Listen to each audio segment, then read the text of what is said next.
요즘은 죽고 싶다는 말을 너무 자주 듣는다. 뉴스에서도, 거리에서도, 그리고 가까운 누군가의 입에서도. 하지만 이상하게도 그 절벽 위에서 외쳐지는 그 말에는 언제나 살고 싶다는 아주 미약한 울음의 흔적이 섞여 있다. 죽고 싶다는 말은 단순히 죽음을 향한 결심이 아니다. 그것은 대부분의 경우 이렇게는 더 이상 살고 싶지 않다는 삶의 방식에 대한 절규에 가깝다. 죽음을 향한 마음은 언제나 삶으로부터의 도피이지만 도피조차도 살아있는 자만이 할 수 있는 일이다. 죽음을 생각하는 그 순간에도 인간은 여전히 살아있으며 생각하고 느끼고 괴로워하고 있다. 그것은 역설처럼 들리겠지만 사실상 죽고 싶다는 마음 속에는 나는 여전히 살아있다는 진술이 들어있다.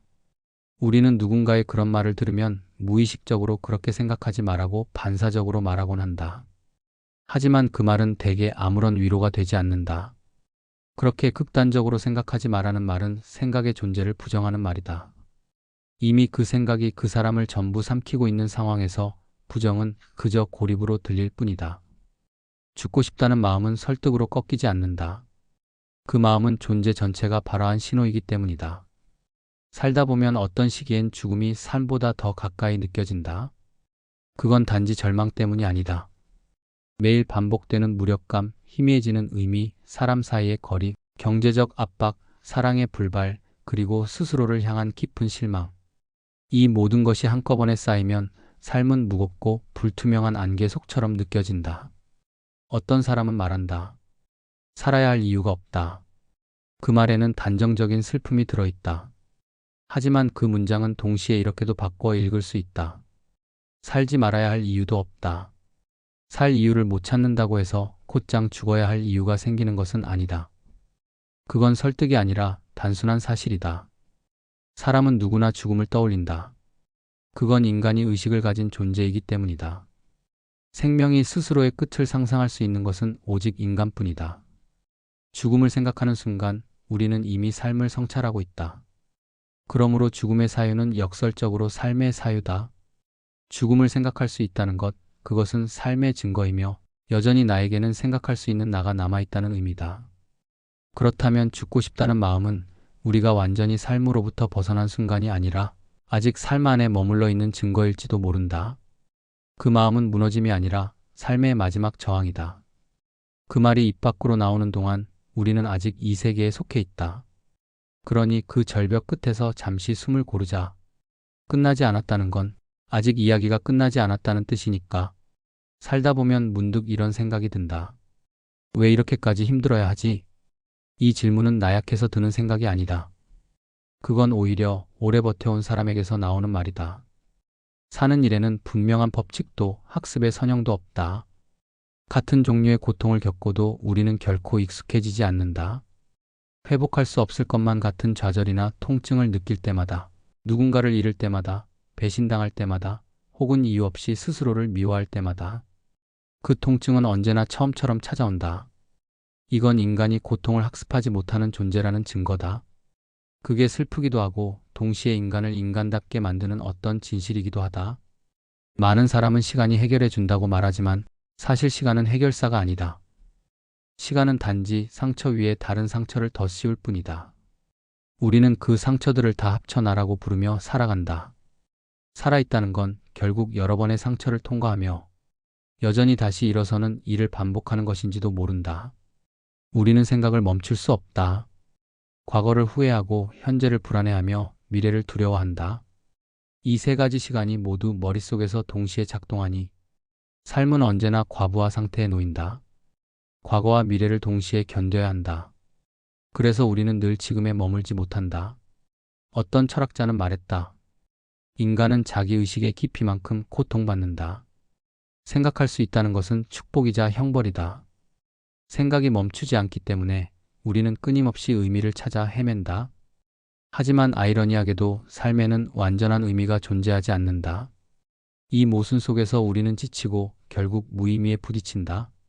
사르트르는 인간을 자신이 되기를 강요받은 존재라고 했다. 그 말이 무엇을 뜻하냐면 우리는 끊임없이 자신을 설명해야 하는 존재라는 것이다. 왜 이렇게 사는가? 이게 옳은가? 나는 잘 살고 있는가? 삶은 이런 질문들로 가득 차 있고 그 질문에 답하지 못할 때 우리는 스스로를 질책한다. 이 반복은 곧 자기 혐오로 이어진다. 나는 부족하다는 감정은 인간의 기본값처럼 작동한다. 그러나 어쩌면 삶이 힘든 이유는 그것이 틀려서가 아니라 원래 그런 구조로 짜여 있기 때문일지도 모른다. 끊임없는 비교, 무한 경쟁, 행복하라는 강요, 심지어 휴식마저도 생산성의 일부로 계산되는 시대. 이런 구조 속에서 사람은 결국 자신을 불합격된 인간으로 느끼게 된다. 하지만 인간은 시험을 통과하기 위해 존재하는 게 아니다. 단지 존재하기 위해 존재한다. 그 단순한 사실을 잊을 때 삶은 견딜 수 없을 만큼 복잡해진다. 삶의 피로는 결국 나 자신으로부터 도망칠 수 없다는 사실에서 비롯된다. 누구도 자기 자신을 벗어날 수 없다. 수면제, 일, 관계, 여행, 종교. 우리는 여러 방식으로 잠시 자신을 잊으려 하지만 결국 다시 나로 돌아온다. 이 깨달음이 찾아올 때 사람은 허무에 잠긴다. 그러나 동시에 이 허무는 하나의 출발점이기도 하다. 카미는 시지프의 신화에서 이렇게 말했다. 삶의 부조리를 깨닫는 순간부터 진짜 인간이 시작된다. 그는 부조리를 극복하라고 말하지 않았다. 다만 그것을 인식하라고 했다. 왜냐하면 부조리는 인간이 제거할 수 있는 것이 아니라 인간이 존재하는 한 함께 가야 할 그림자이기 때문이다. 고통은 인간의 조건이며 그 속에서 우리는 서로를 이해한다. 누군가의 피로를 볼 때 마음이 아픈 건 우리도 그 피로의 결을 알고 있기 때문이다. 삶은 늘 힘들다. 그러나 그 힘듦은 우리가 여전히 살아있는 증거이기도 하다. 고통이 사라진다면 인간도 사라질 것이다. 그러므로 오늘의 피로는 우리 안의 생명이 아직 완전히 식지 않았다는 증거다. 삶의 무게는 언제나 존재의 온기와 함께 있다. 인간에게는 누구나 어떤 순간이 있다. 더 이상 아무것도 느끼고 싶지 않은 순간, 모든 소리와 얼굴과 책임이 한꺼번에 자신을 덮쳐오는 순간, 그때 마음은 조용히 무너진다. 무너지는 소리조차 들리지 않게, 천천히 그러나 확실하게. 그 무너짐 속에서 죽음이라는 단어가 떠오른다. 그건 생각이라기보다 감각에 가깝다. 더 이상 견딜 수 없다는 신체의 반응이자 의식의 포화 상태. 그때의 죽음은 논리의 결과가 아니라 단지 쉼의 상상이다. 이제는 그만 쉬고 싶다. 그 문장이 마음 한쪽에서 속삭일 때 우리는 이미 절벽 끝에 서 있다. 하지만 이상하게도 그 절벽 끝에서도 우리는 여전히 살아있음의 증거들을 경험한다. 죽음을 상상하는 사람만이 삶을 그토록 세밀하게 바라본다. 죽음을 생각한다는 건 삶의 구조를 낱낱이 들여다보는 행위이기도 하다. 그래서 어떤 철학자는 말했다. 죽음을 생각하는 것은 가장 고도로 살아있는 상태다. 사라지고 싶다는 말은 없어지고 싶다는 뜻이 아니라 이 고통 속에서 벗어나고 싶다는 뜻이다. 죽음은 끝이 아니라 고통의 중단에 대한 욕망이다. 그러나 아이러니하게도 그 욕망의 밑바닥에는 여전히 느끼는 나가 있다. 어쩌면 인간이 죽음을 그토록 두려워하는 이유는 그 죽음이 무가 아니라 해방처럼 보이기 때문일지도 모른다. 지금의 나로부터, 이 고통으로부터, 이 세계로부터의 해방.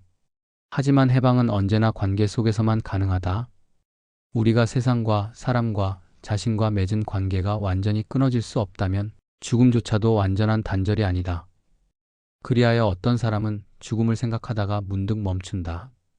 누군가의 얼굴이 문득 떠올라 버리기 때문이다. 그 얼굴은 때로 부모일 수도, 친구일 수도, 심지어 오래전에 자신이 사랑했던 어떤 사람일 수도 있다.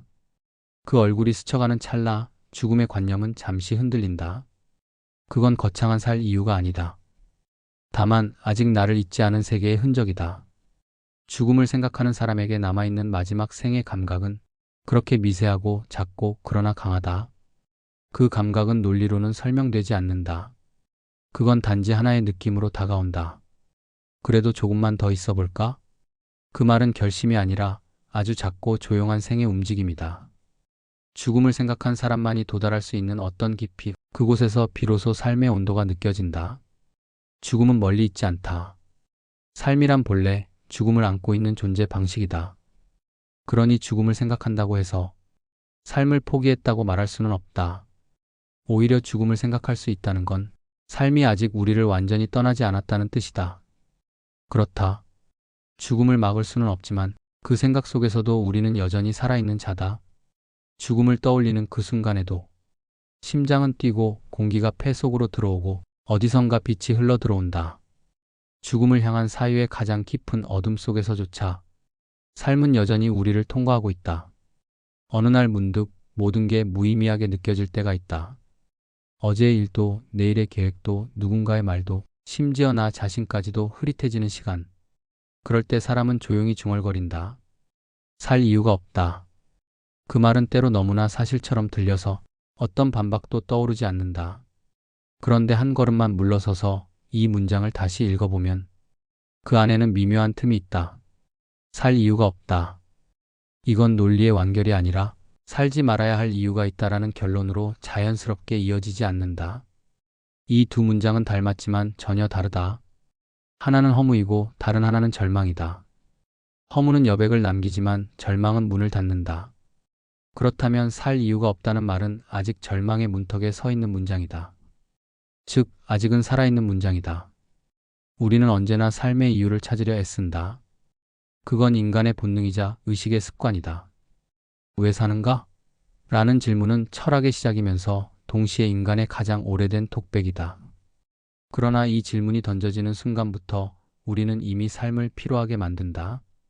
삶은 이유를 필요로 하지 않는다. 삶은 그저 존재할 뿐이다. 태어날 때 우리는 이유가 있어서 태어난 것이 아니다. 누구도 스스로 태어날 결정을 내리지 않았다. 그럼에도 불구하고 우리는 지금 여기에 있다. 그건 이유가 아니라 사실이다. 그리고 사실은 때때로 이유보다 더 강력하다. 이유는 흔들리지만 사실은 존재한다. 오늘도 숨을 쉬고 눈을 뜨고 걷는다는 사실.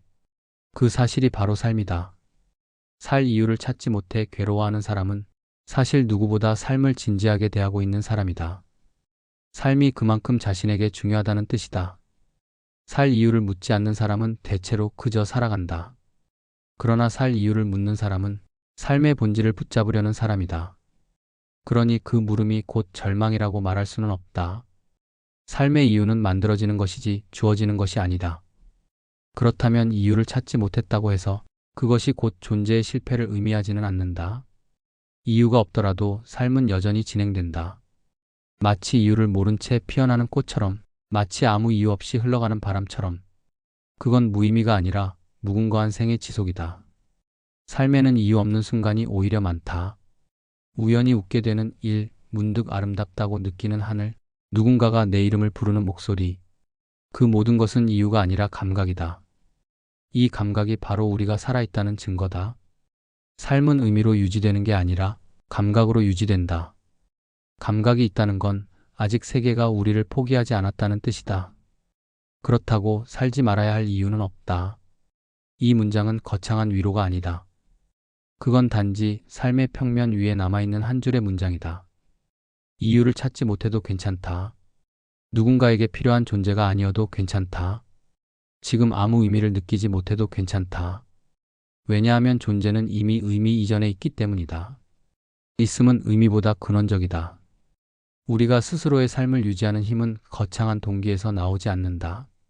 오히려 아주 사소한 치속들, 잠에서 깨어나는 일, 물을 마시는 일, 누군가의 메시지를 읽는 일, 그 모든 작은 반복들 속에 있다.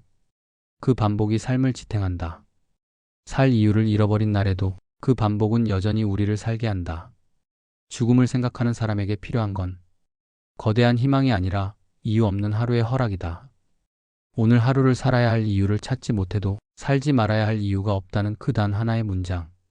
그 문장이 남아있는 한, 우리는 여전히 생애 쪽에 있다. 삶은 누가 대신 살아줄 수 없는 일이다. 누가 대신 그 고통을 느껴줄 수도 없다. 그렇기에 삶은 언제나 외롭고 동시에 고유하다. 그 고유함이 바로 인간의 품격이다. 살 이유를 잃었다는 건 그만큼 삶을 진지하게 바라보았다는 뜻이다. 그 시선이 아직 남아있다면 그것만으로도 삶은 이미 계속되고 있는 것이다.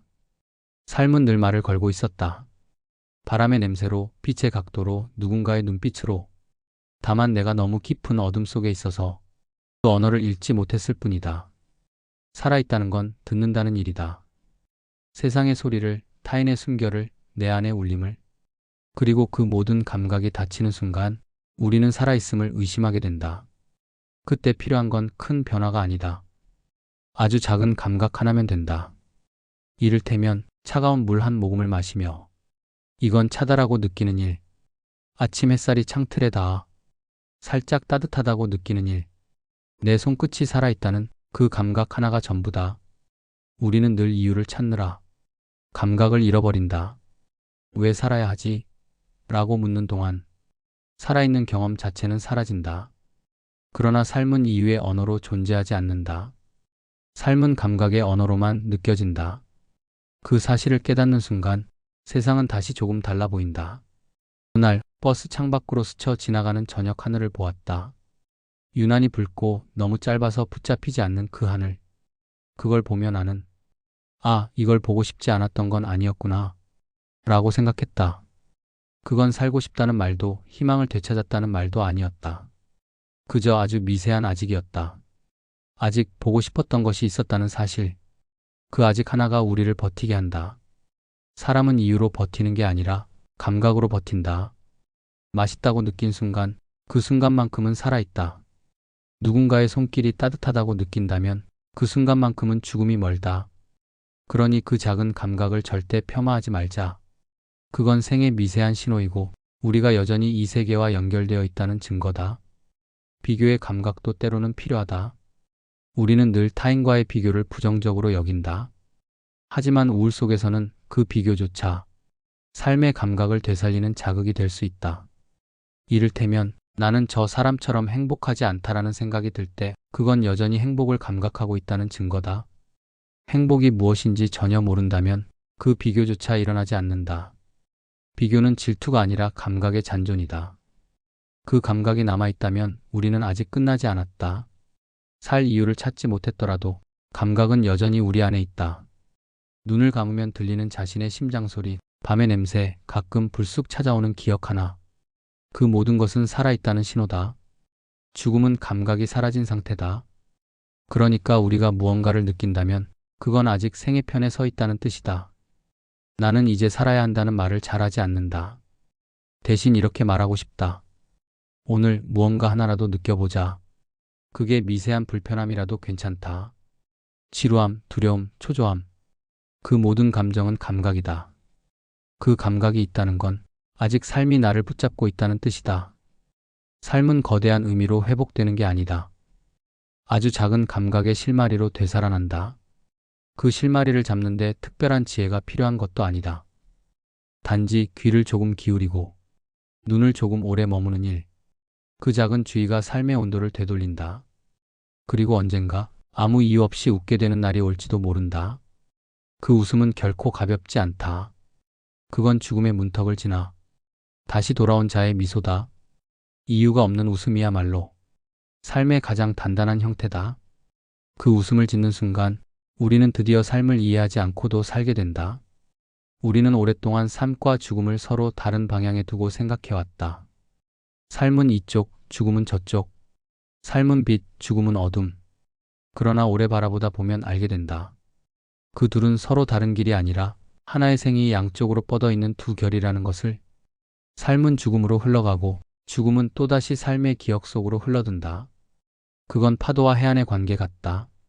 밀려오고 부서지고 사라지는 것처럼 보이지만 결국엔 늘 같은 바다 위에 있는 일. 우리가 두려워하는 것은 어쩌면 죽음 그 자체보다도 삶의 마지막 순간까지도 의미를 완성하지 못할까봐라는 불안일지도 모른다. 하지만 의미는 완성되는 것이 아니라 살아있는 동안 계속 이어지는 과정이다. 죽음은 그 과정을 중단시키지 않는다. 그저 한 생의 문장 뒤에 쉼표 하나를 남길 뿐이다. 누군가는 삶을 도중에 멈추고 싶어 한다. 그 마음을 탓할 수는 없다. 살아있다는 일은 언제나 고통의 가능성을 동반하니까. 하지만 우리가 종종 잊는 것은 삶이란 고통의 가능성뿐 아니라 감각의 가능성이기도 하다는 사실이다.